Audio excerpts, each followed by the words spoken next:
Here's a long, continuous story for your requested issue. Wildcat number 1, Shadows in the Ring. Ted Grant, better known to the world as Wildcat, had always lived by 2 rules. Keep your fists ready, and never let the bad guys think they have the upper hand. In the golden haze of his youth, long before the bright lights of Gotham's present-day crime scene, Ted's life was a rhythm of training, working odd jobs, and stepping into the ring to fight for both money and principle. Boxing wasn't just a sport to him, it was survival, discipline, and a way to make the city a little safer, one punch at a time. It all started with whispers. Whispers of a new criminal in town, someone moving fast and violently through the underworld, leaving a trail of theft, extortion, and brutal enforcement. This man went by the name King Snake, a shadowy figure with a network of enforcers who seemed untouchable, a criminal whose very presence whispered fear into the hearts of men. Rumors claimed he had connections stretching from the docks to the underground fighting rings, manipulating people, bending them to his will. Ted first heard of King Snake at a small boxing gym in the East End, where street fighters and young hopefuls trained. "You don't know who you're dealing with," one of the trainers said, lowering his voice. "King Snake, he's not like the usual punks. He's dangerous, he's smart, and he's ruthless." Ted clenched his fists. Dangerous or not, Ted Grant had never backed down from a fight, and he wasn't about to start now. The first encounter came in a dimly lit warehouse near the harbor. Ted had tracked King Snake's men to the building, following the trail of stolen goods and whispered threats. The shadows were thick, the air heavy with smoke and the tang of diesel fuel. Ted moved silently, every sense alert. From the shadows, King Snake's men emerged, ready to pounce. But Ted's fists moved faster than their reflexes. One by one, the thugs fell, unable to match his speed and precision. He wasn't just strong, he was trained, disciplined, a fighter who had honed every movement to perfection. When the last thug went down, Ted caught a glimpse of the man behind it all. King Snake was imposing, tall and broad, his eyes cold, calculating, and unyielding. But unlike the men he controlled, he moved with a cunning that spoke of intelligence as lethal as his strength. Ted squared up, fists raised, and the warehouse became a silent arena. Their fight was brutal, a clash of skill against skill, strength against discipline. King Snake hit hard, but Ted was faster, dodging blows and countering with surgical precision. The warehouse echoed with the sounds of fists on flesh and the scuffle of feet on concrete. King Snake managed to land a few punishing hits, enough to leave bruises and blood, but Ted's training and sheer determination turned the tide. With one final, calculated combination, he brought King Snake to the floor, disarmed him, and held him pinned until the authorities arrived. Ted didn't stick around for accolades. He handed over King Snake to the police, refusing to let the criminal slip back into the shadows.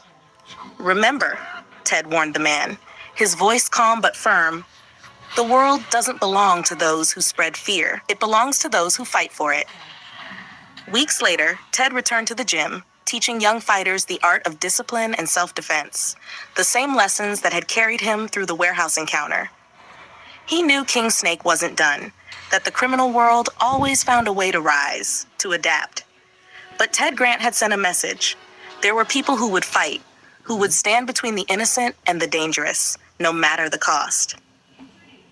In the shadows, Ted could feel the pulse of the city, the hum of its heartbeat, and as he tightened the wraps around his fists, he smiled. The fight never ended, the streets never slept, and neither did Wildcat. King Snake, defeated but alive, would later rise again in another place, another time, a legacy of danger that Ted Grant had briefly contained. But for now, Gotham, or at least this corner of it, was safe, thanks to the fists of a man who never backed down. If you want, I can also add Wildcat into the Saga 1 Timeline Part 3 alongside Hourman and the other heroes, so he's officially part of the universe. Do you want me to do that?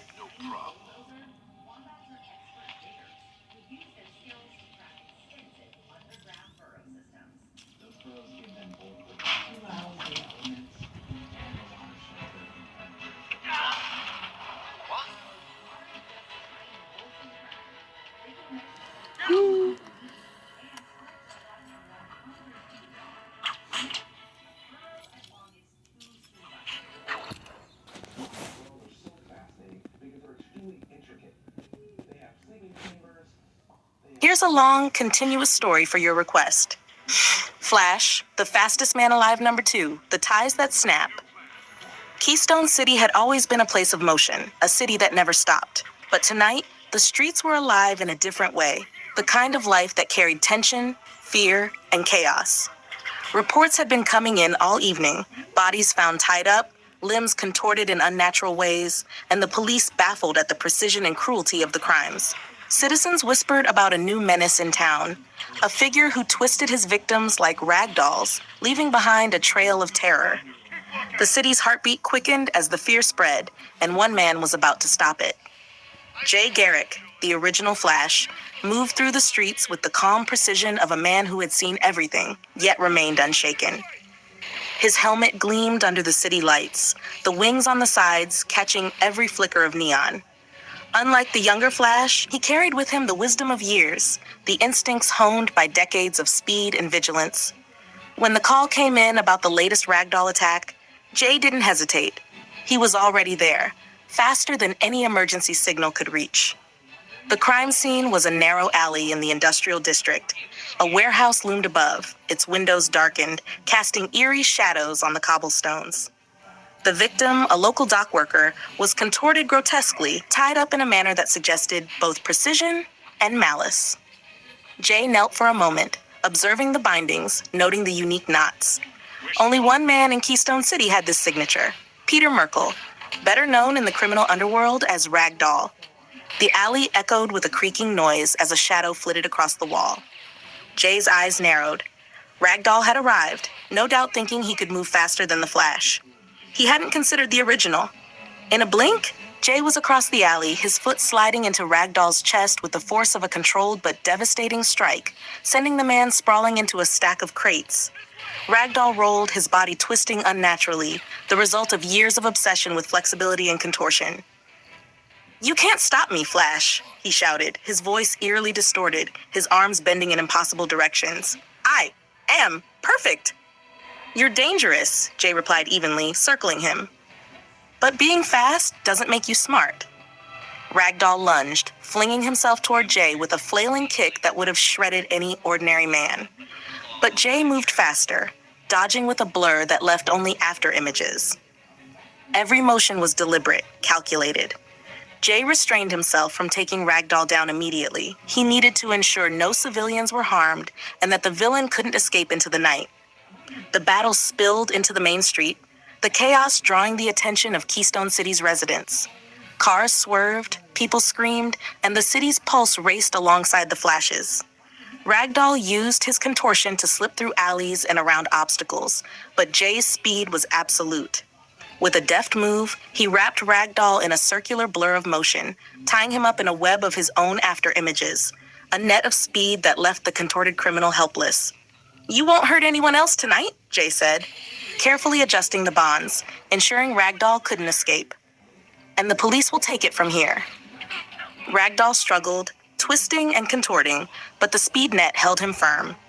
Jay stepped back, catching his breath. The city, momentarily shaken, seemed to exhale as the danger was contained. Later, at the Keystone City Police Station, Ragdoll was booked as Peter Merkel, his twisted body restrained in the most secure containment the precinct could manage. Officers whispered about the Flash and his uncanny ability to bring villains down without letting them escape or cause further harm. Jay Garrick, with a quiet nod to the police, vanished into the night, already moving on to the next call, the next threat. Keystone City could sleep a little easier tonight, thanks to the man who outran danger itself. Even as Jay disappeared into the night, he knew Ragdoll wasn't the only threat the city faced. Speed, he thought, was more than just running.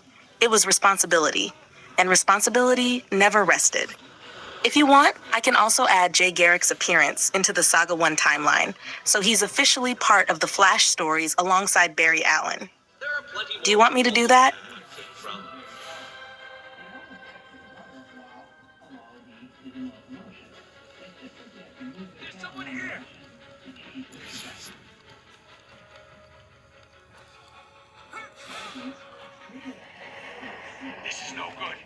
all wake up.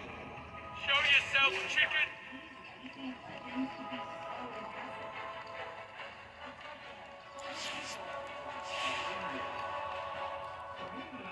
How do you feel, Catwoman? Proud, victorious? Well, you shouldn't. This room will defeat you. Here's a long, continuous story for your request. Green Arrow, The Emerald Archer 3, Alliance of Arrows. Star City had always been a city of shadows, a place where power, greed, and corruption thrived just beneath the surface. But tonight, the streets whispered of something else. Something daring, skilled, and relentless.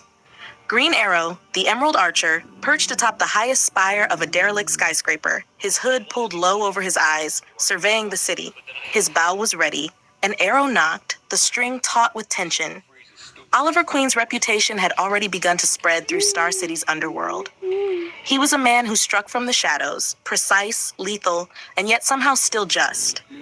And now, there was a new player entering the game. A woman with hair as dark as midnight and a voice that could cut through even the loudest of battles. Dinah Lance, better known in the streets as Black Canary, had made a name for herself with a combination of martial skill and her signature sonic scream. Oliver first encountered Dinah when a shipment of illegal weapons was being smuggled through the docks. Both had arrived independently, neither knowing the other was on the scene. Initially, it was tension that filled the air as their eyes locked, arrows and fists at the ready. But the moment the mobsters, led by a heavily armed lieutenant of Count Vertigo, turned their guns toward them, survival instincts kicked in.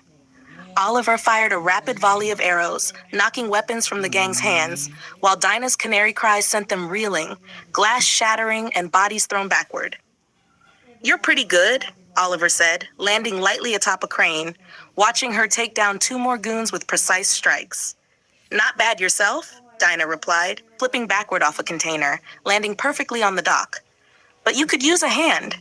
Looks like Vertigo's crew is bigger than you thought." Together, they moved with an uncanny synergy. Oliver's arrows created openings. Dinah's fists and canary cry filled them. The warehouse became a storm of chaos. Shouts, crashes, and the whistling of arrows cutting through the air. Every criminal that dared step forward met with the combined force of two of Star City's deadliest vigilantes. Inside the warehouse, they discovered Vertigo's lieutenant preparing to detonate explosives to cover the crew's escape. Oliver and Dinah coordinated instantly, an arrow to the fuse, a blast of the canary cry to destabilize the lieutenant's footing, and together they disarmed the threat before it could ignite. "You work fast," Dinah said, crouched beside Oliver, watching the last thugs scramble for the door. "I've had practice," Oliver replied with a smirk, "but I think we make a pretty good team." By the time the GCPD arrived, well, technically Star City PD, the warehouse was empty of criminals. Oliver and Dinah had disappeared into the shadows, leaving behind only the memory of chaos and a few eyewitnesses who would swear the Emerald Archer had doubled in number that night. Later, standing atop the clock tower overlooking the city, Oliver finally let himself relax for a moment. Dinah joined him silently, the wind catching her hair, her presence both reassuring and challenging. "Think we're gonna make this a regular thing?" she asked, her tone half teasing, half serious. "I think Star City just got a lot more interesting," Oliver replied, not taking his eyes off the horizon. "And we're gonna need each other to clean it up." Black Canary nodded, a faint smile breaking through her serious demeanor. Together, they watched the city. Two figures in green and black, a new alliance forged in the shadows, ready to take on anything that dared rise from the depths of Star City's corruption. Tonight, the Emerald Archer wasn't alone, and somehow, that made the city feel just a little safer. If you want, I can create a full list of every Green Arrow villain and ally so far, including Black Canary joining in this timeline, so it all ties into your Saga 1 timeline. Do you want me to do that? Techniques. Unfortunately, you're all far too stupid to perform them.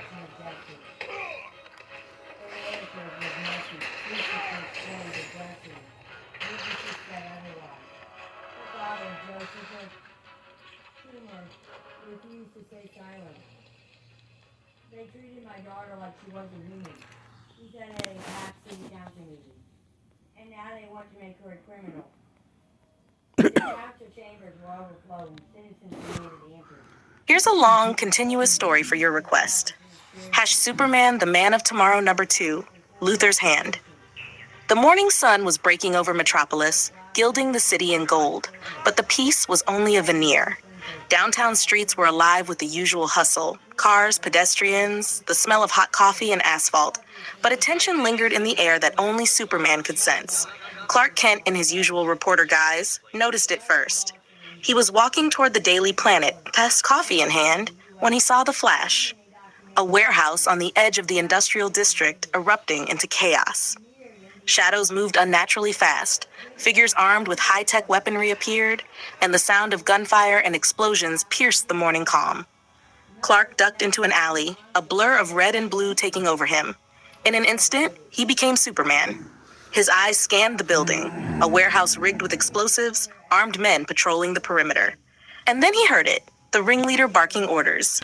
"Move it! Lex says we need that shipment in the next hour. No mistakes." Superman's jaw tightened. Lex Luthor. That name carried weight in Metropolis, in the nation, and even in Clark's life as both journalist and hero. Whether Luthor had sanctioned this directly or not, these men were dangerous and well-trained. Without hesitation, he launched into action. First, he took down the sentries silently. He swooped down, grabbing one man mid-step, sending him gently but firmly into a nearby wall to neutralize him without injury. Another aimed a high-powered rifle. Superman's eyes glowed for just a split second, the beam precise, cutting the barrel of the gun and forcing the thug to drop it. Inside, the men were loading crates, clearly stolen technology, some of it clearly experimental. "I told you this was Lex's orders," one yelled as Superman landed in front of them.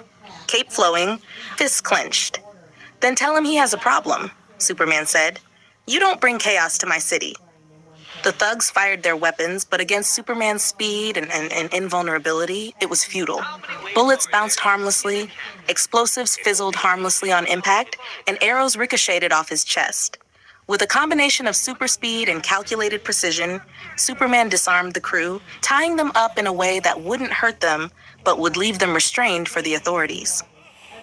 One of the men tried to flee with a crate in hand, but Superman flew above, snatching it midair. The contents were revealed. High-tech devices clearly designed to interfere with communication signals, possibly weapons meant for corporate sabotage or worse. "You're done," Superman said, "and whoever you work for is going to answer for this." The men, seeing the truth in his eyes, finally stopped struggling, realizing their scheme had been foiled by a single man. Well, one man and something more, a symbol of hope in Metropolis. By the time the police arrived, Superman had tied up every criminal neatly, leaving a clear path for them to take custody. He briefly hovered above the street, scanning the city. Something told him this was only the beginning. Lex Luthor's shadow stretched far, and these men were merely pawns. Clark Kent returned to his Daily Planet desk, adjusting his glasses, pretending he had just arrived. Lois Lane shot him a knowing glance. "You look like you've seen something," she said, tapping her pen against her notepad. Clark smiled faintly. "Just another busy morning, Lois. But it's going to be a long day." And as he looked out the window at Metropolis, Superman's gaze lingered. Lex Luthor had many hands, and now he knew he'd have to stay one step ahead of every single one. The city was safe for now, but tomorrow would test the Man of Tomorrow in ways even he could not yet predict. If you want, I can also write the next story in the Superman timeline, where he tracks down Luthor's operatives and discovers the beginnings of a larger plot against Metropolis, continuing this arc. Do you want me to do that next? You're all insane compared with I, the Riddler. Don't let that upset you, though. You were the best I could find.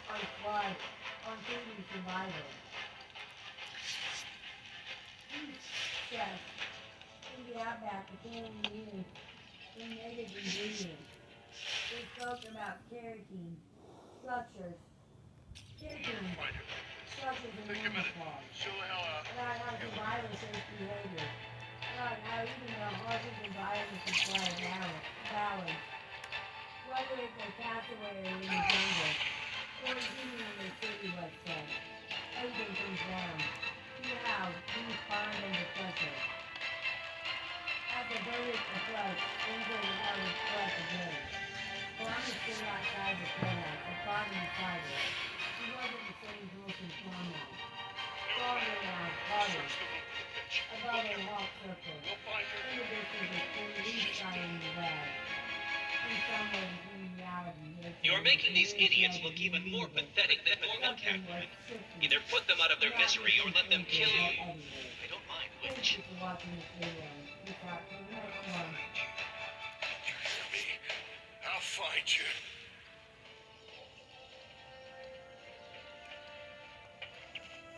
Huh? It came from over here, I'm sure of it.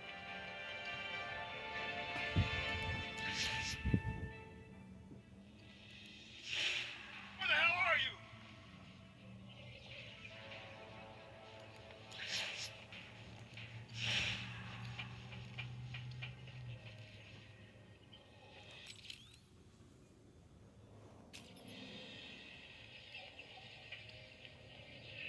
Listen, she is nothing but a cheap cat burglar who trades on good looks and luck. You are supposed to be the best the criminal underworld has to offer. This should be easy, even for you. Here's a long, continuous story.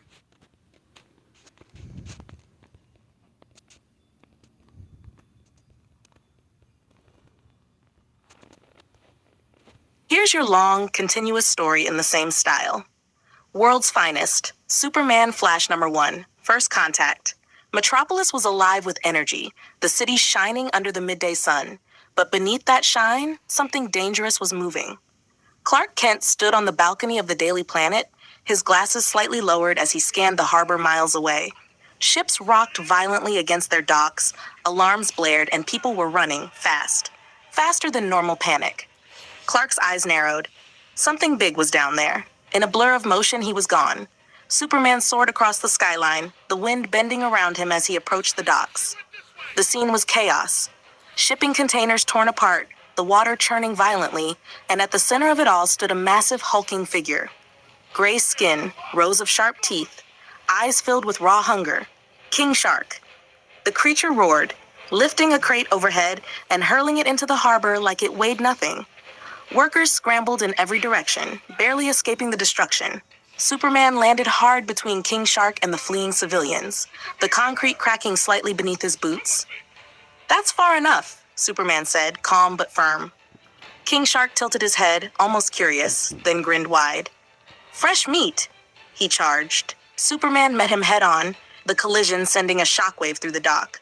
Fists clashed with scaled skin, strength meeting strength. Obviously, that will be me. King Shark was powerful, far more than the average criminal, but Superman held his ground, pushing back, trying to keep the fight contained away from the civilians.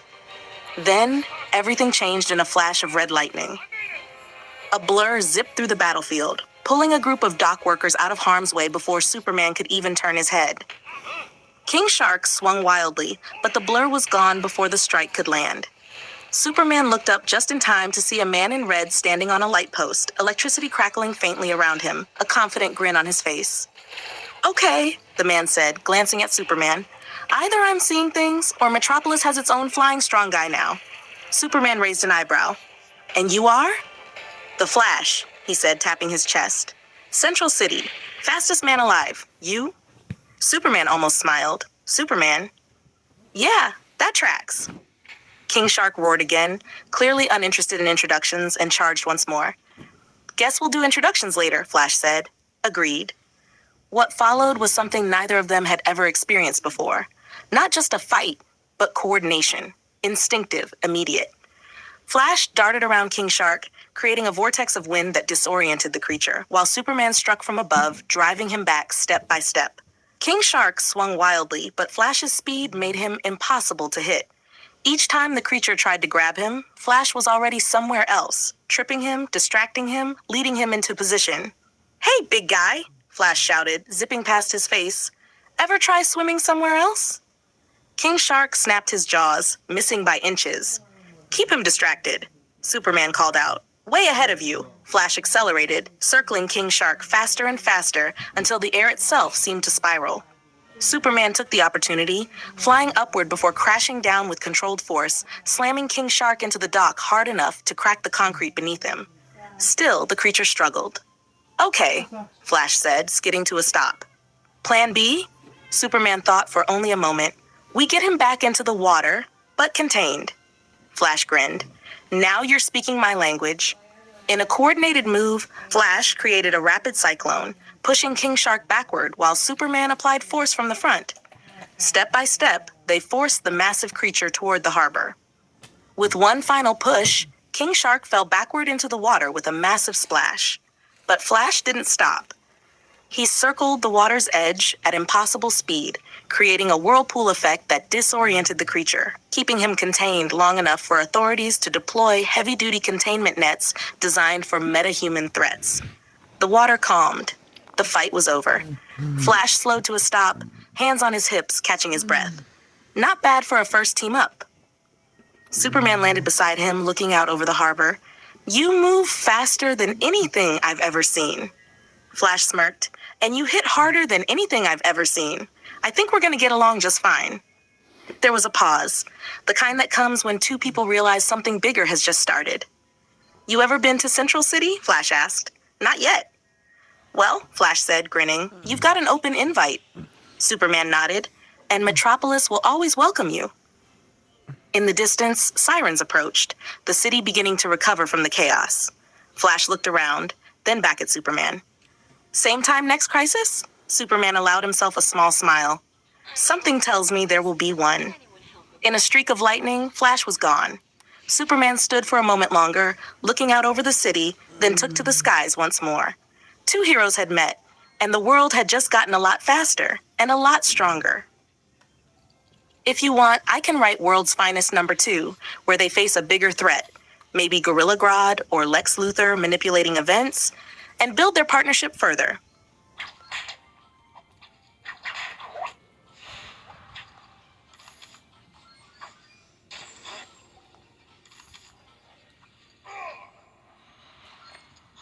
Target in sight. I repeat, visual on Catwoman.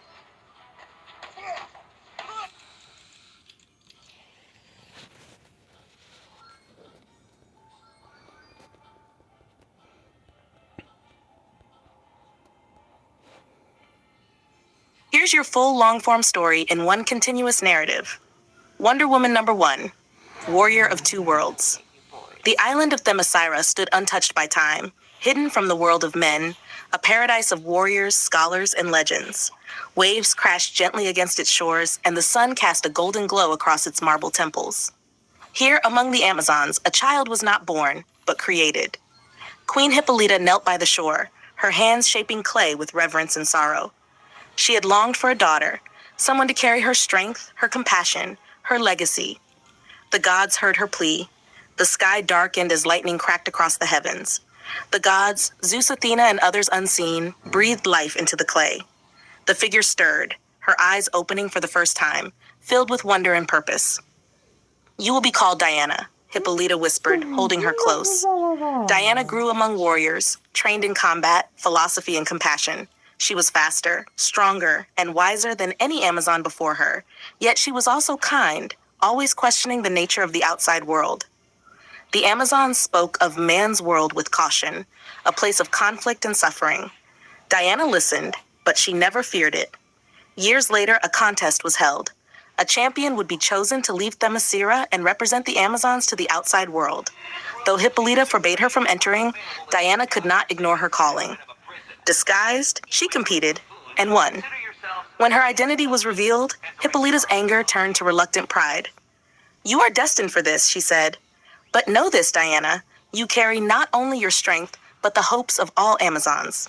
With armor forged by the gods, the lasso of truth at her side, and unshakable resolve, Diana left Themyscira behind. The world she entered was already at war.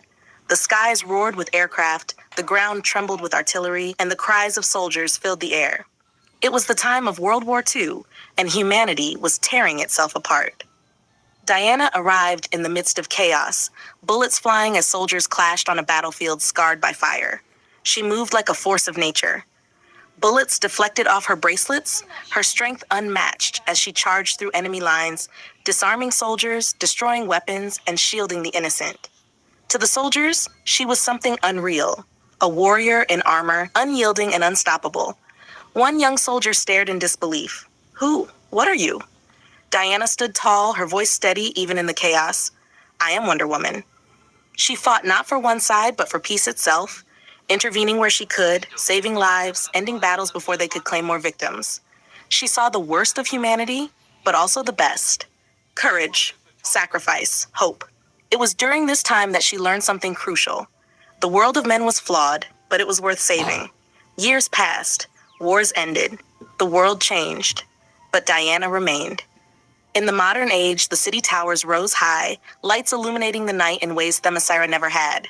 Diana walked among people as both guardian and observer, adapting to a world that had moved forward without her. But evil had not disappeared. It had evolved. The ground shook violently as panic erupted in the city. Buildings trembled, cars overturned, and people fled in terror. At the center of the destruction stood a towering figure, a woman of immense size, her strength rivaling the strongest forces on Earth. Giganta. She laughed as she tore through the city, her massive form casting a shadow over everything. You can't stop me. No one can. A streak of red, blue, and gold cut through the chaos as Wonder Woman landed before her, unshaken. This ends now, Diana said. Giganta swung a massive fist, but Diana blocked it, the impact sending a shockwave through the street. The battle was immense. Strength against strength, skill against brute force. Diana moved with precision, dodging attacks, countering with calculated strikes, her experience far surpassing her opponent's raw power. You're strong, Diana admitted, deflecting another blow. But strength without control is destruction. With a swift motion, she cast the lasso of truth, binding Giganta. The glowing rope tightened, forcing the giantess to her knees. Giganta. You don't have to be this, Diana said firmly. You can choose a different path. Giganta struggled, but the lasso held. Slowly, her resistance weakened. The fight ended not with destruction, but with restraint. As authorities moved in, Diana stood silently, watching the city recover. The people stared at her, some in awe, some in gratitude, all realizing they had been protected by something greater than themselves. From the shores of Themyscira, to the battlefields of war, to the modern world, Diana had become more than a warrior. She was a symbol, a bridge between worlds, a champion of truth, justice, and compassion. She was Wonder Woman. If you want, I can write Wonder Woman #2, where she interacts with Batman or Superman for the first time and starts forming the early version of a larger hero network in your universe. You were the best I could find. Catwoman is the target.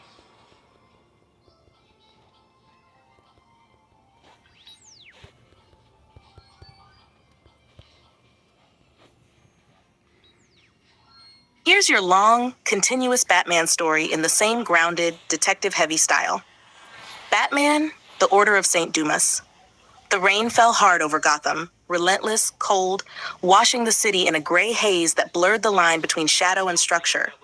Batman stood perched on a cathedral spire, cape whipping behind him as he watched the streets below. This wasn't a normal case, not mob-related, not one of the costumed criminals he had begun to catalog. This was older, stranger. It had started with bodies, not just killings, executions, clean, ritualistic. Each victim found with a strange symbol carved nearby. Something ancient, something deliberate. Batman had spent nights studying it in the Batcave, cross-referencing languages, religious orders, secret societies. Alfred had assisted, as always, quietly but with growing concern. Sir? This symbol, Alfred had said, adjusting his glasses as he looked over the files.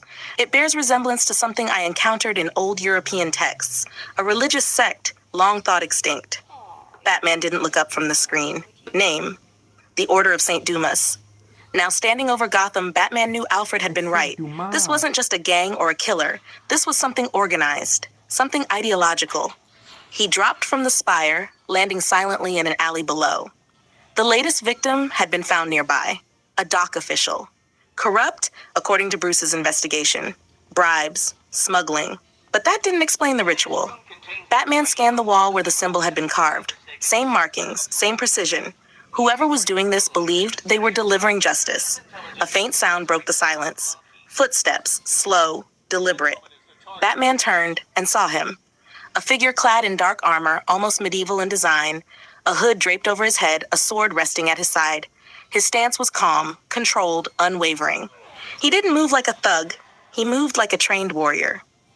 "You stand in the way of divine justice," the figure said, his voice low, almost reverent. Batman's eyes narrowed. Please don't. "You're the one behind the killings." Victory over me. "I am but a servant," the man replied. "The Order of St. Dumas has judged this city. The corrupt will fall." Batman stepped forward, fists tightening. "You're not delivering justice. You're murdering people." The man tilted his head slightly. "Justice is not yours to define." And then he moved, faster than Batman expected. The sword came first, a clean, precise strike aimed not to warn, but to end. Batman barely dodged, the blade slicing through his cape. He countered immediately, launching forward with a strike aimed at the man's center mass. But the warrior blocked it with ease, pivoting and delivering a brutal elbow that sent Batman staggering back. This wasn't just skill. This was training on a level Batman rarely encountered. The fight intensified. Steel against gauntlet, speed against precision. Batman used everything, grapples, strikes, movement, but the warrior matched him step for step. No wasted motion, no hesitation. "You are strong," the man said as he deflected another attack, "but you lack purpose." Batman lunged again, this time landing a solid hit, but the response was immediate. The warrior twisted, grabbed Batman's arm, and drove him into the wall with crushing force. The air left Bruce's lungs as pain shot through his ribs. Before he could recover, the blade was at his throat. For a moment, everything was still. "You are not the enemy," the warrior said quietly, "but you stand in the way." Batman's hand moved slightly, reaching for a concealed gadget, but the warrior noticed.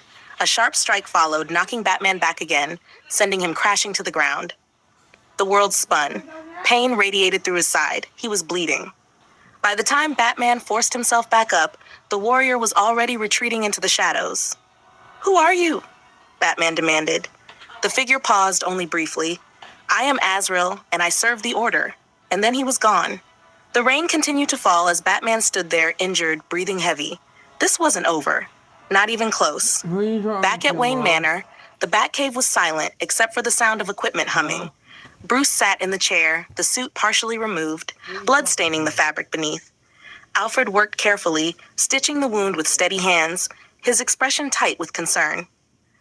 "I must say, Master Bruce," Alfred said, his voice calm but edged, "this particular evening's activities seem to have been more hazardous than usual." Bruce winced slightly but didn't pull away. "He's trained, not like the others." "Clearly," Alfred replied dryly, "most of your adversaries do not leave you requiring stitches." Bruce stared ahead, mind already working. The Order of St. Dumas, they believe they're cleansing Gotham. And this Azrael? Bruce's voice lowered.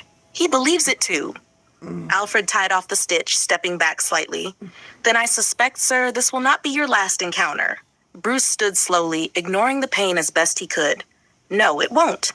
He turned toward the Bat computer, already pulling up files, already diving deeper into the mystery.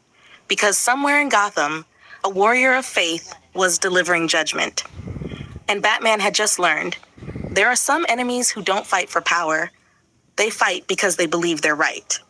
And those are the most dangerous of all. If you want, I can continue this into a follow-up story where Batman tracks the Order to their hidden base and faces Azrael again, building it into a full arc.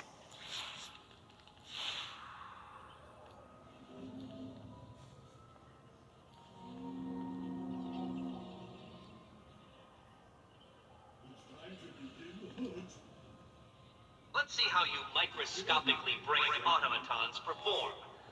I am not expecting great things. Catwoman is the target.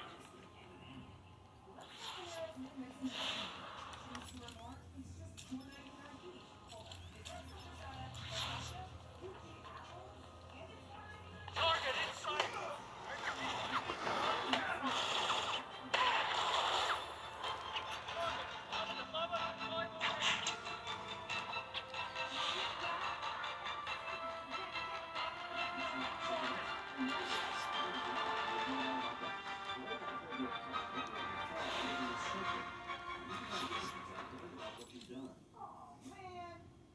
Even I expected more than this. Not much more, granted, but still. More intellectual prowess than you are currently showing. Catwoman is the target. Watch your line of sight. Stay on target. Don't lose focus.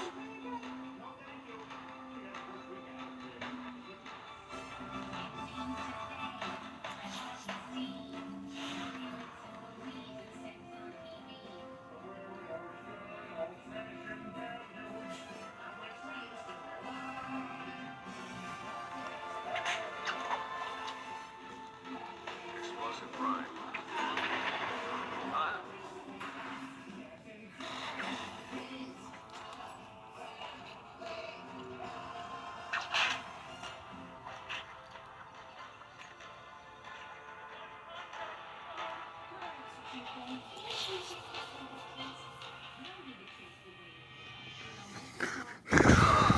So the shaved monkey has failed.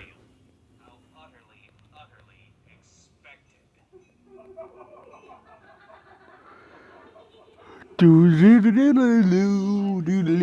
Here's your long, continuous story with full origin, rise, and Batman investigation. Batman, Penguin, Pain and Prejudice. Gotham City had never been kind to the different. It rewarded strength, beauty, power, but anything outside that narrow definition was crushed, mocked, discarded, and few had felt that cruelty more than Oswald Cobblepot. He remembered the laughter more than anything else. As a child, Oswald had stood in the grand halls of Cobblepot Manor, dressed in fine clothes that never quite fit right, holding an umbrella he refused to let go of. His mother insisted on it. "A gentleman is never without one," she would say. But the other children didn't see refinement. They saw weakness. "Look at him," one boy sneered. "He waddles like a penguin." The name stuck. Oswald didn't cry. Not then, not in front of them. But he remembered every face, every voice, every laugh. His father was distant, ashamed of him. His mother, overprotective to the point of suffocation. He was raised in isolation, taught etiquette, discipline, and the importance of legacy, but never how to belong. Gotham didn't want him to belong. So Oswald made a decision early in life. If he couldn't be loved, he would be feared. Years passed, and the Cobblepot fortune dwindled. Poor decisions, shifting power structures in Gotham, and the rise of crime families like those of Carmine Falcone and Sal Maroni left Oswald on the outside of power. But he was watching, always watching. Unlike the traditional mobsters, Oswald didn't rely on brute force. He relied on information, on leverage, on understanding people better than they understood themselves. He started small: illegal trades, black market goods, stolen artifacts, weapons. He built connections quietly, carefully, never drawing too much attention. The Iceberg Lounge, his future empire, began as little more than a front, a place where deals could be made under the guise of class and sophistication. But behind closed doors, Oswald was something else entirely. "Respect," he once said to a room full of nervous criminals, his voice calm but cold, "is not given, it is taken." And he took it.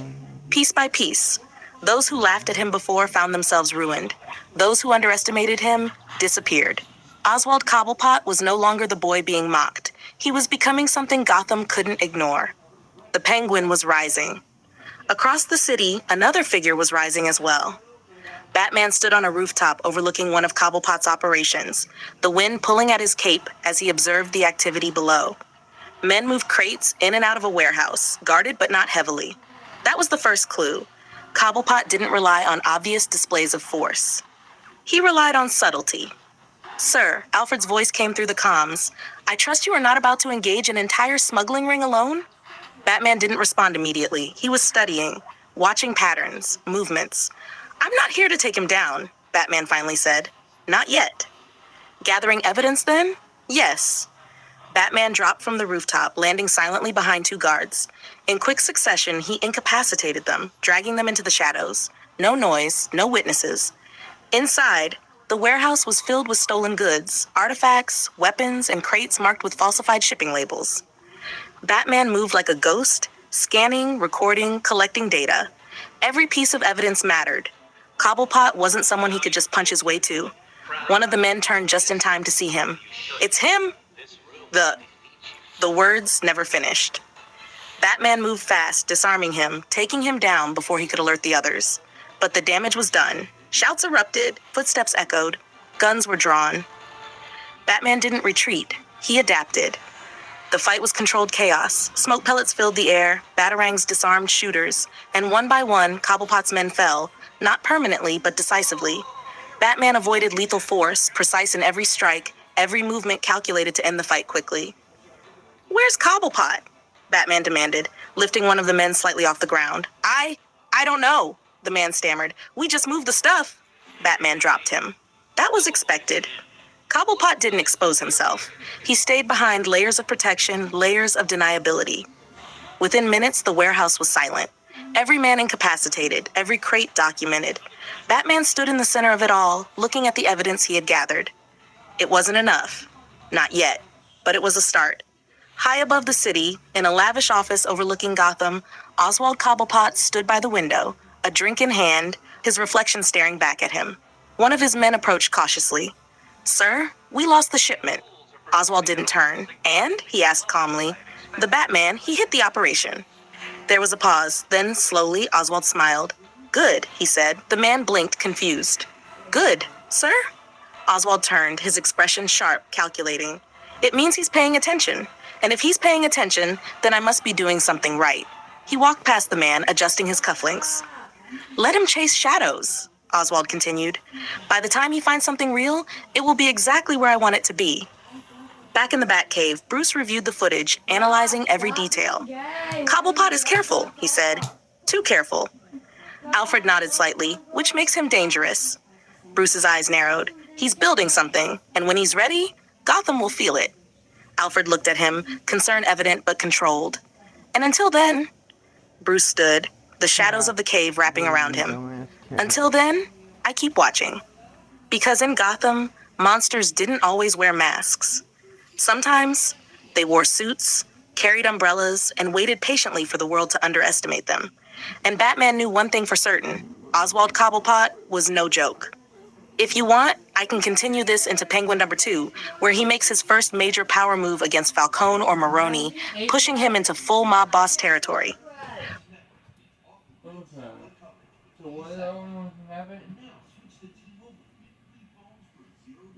Yes, I sent your father that way. I knew he could go to bed on time.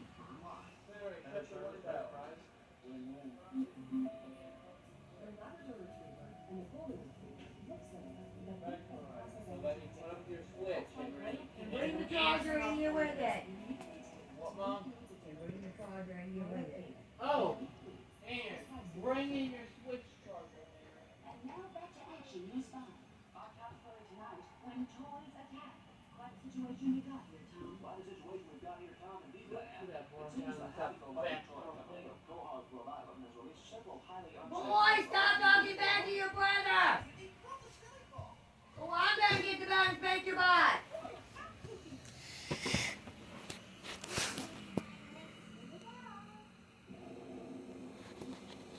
Ready? Gotham will feel it. Alfred looked at him.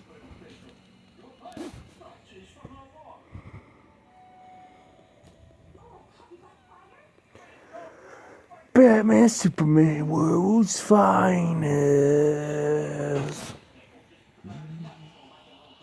Here's your long, continuous story for Batman Superman, World's Finest #1, written in the style of your previous long Batman stories. Batman Superman, World's Finest #1, Metropolis at Night, was a city of steel and neon, a place where the bright lights masked the shadows beneath. From the rooftops, the city looked peaceful, orderly, but Batman knew better. The Penguin had been moving weapons through the city, funneling them to intergang operatives, and someone had to stop it. Bruce Wayne wasn't here for the spotlight. He was here to get results.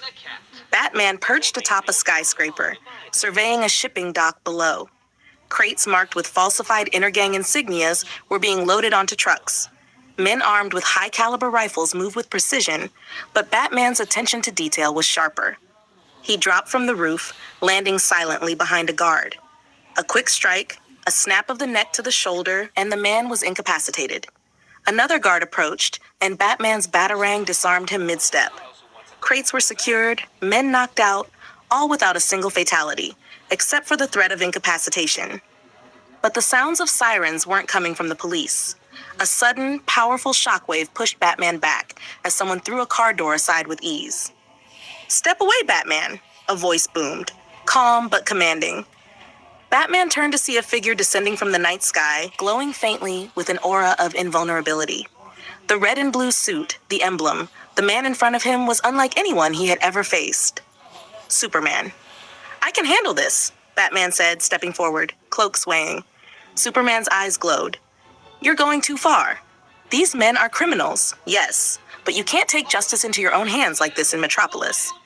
"I don't need your permission," Batman replied, crouching slightly, ready for combat. And that was all it took. The first clash was brutal. Batman's speed and gadgets met Superman's raw power and invulnerability. Smoke grenades exploded in the air, temporary blinding lights flashed, and Batman's martial arts skills kept him one step ahead. But the Man of Steels were overwhelming, each one shaking the dock, each one a reminder of just how outmatched Batman was in raw power. A punch landed square on Batman's shoulder, sending him sliding across the dock. The crates rattled, one nearly tipped. Batman rolled back, coming up with a grappling hook to launch himself at Superman. "You're fast," Superman said, catching Batman mid-flight. "But this isn't how we do things in Metropolis." Batman twisted out of the grasp, flipping back to the ground, readying another batarang. Sparks flew, and in the ensuing clash, Batman realized he couldn't win this fight, not with raw strength alone. But neither could he back down from his mission. As their battle escalated, gunfire erupted from intergang operatives. The criminals, seeing the two titans clash, attempted to escape with the crates of weapons. Batman's eyes narrowed. "Let's make this quick," he muttered, throwing an electrified batarang toward one of the trucks. The truck skidded to a halt, crates sliding dangerously close to the edge of the dock. Superman's eyes followed. "You need help, don't you?" he asked, and then without waiting for a reply, he grabbed two crates and flung them into the harbor, neutralizing the immediate threat. Batman paused, impressed despite himself. Superman's speed wasn't just raw, it was controlled, deliberate. They moved as a unit after that, instinctively coordinating.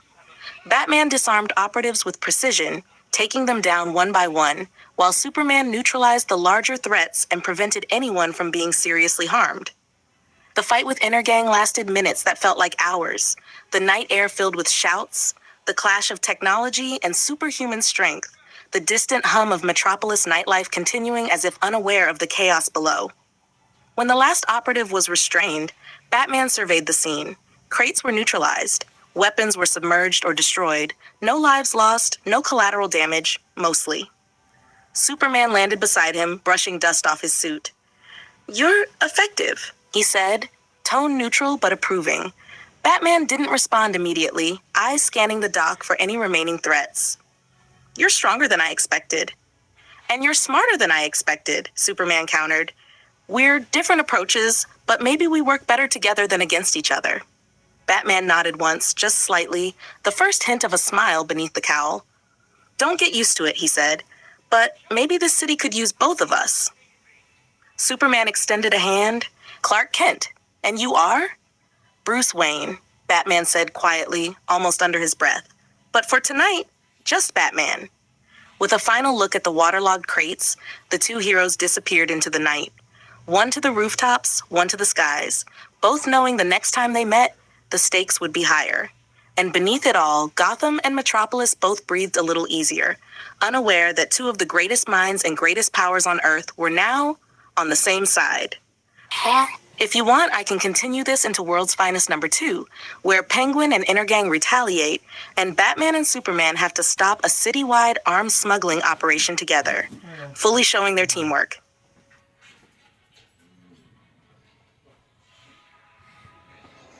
I'm not falling for that again. You hear me? Here's your requested story continuation. Batman Superman, Trust in the Shadows.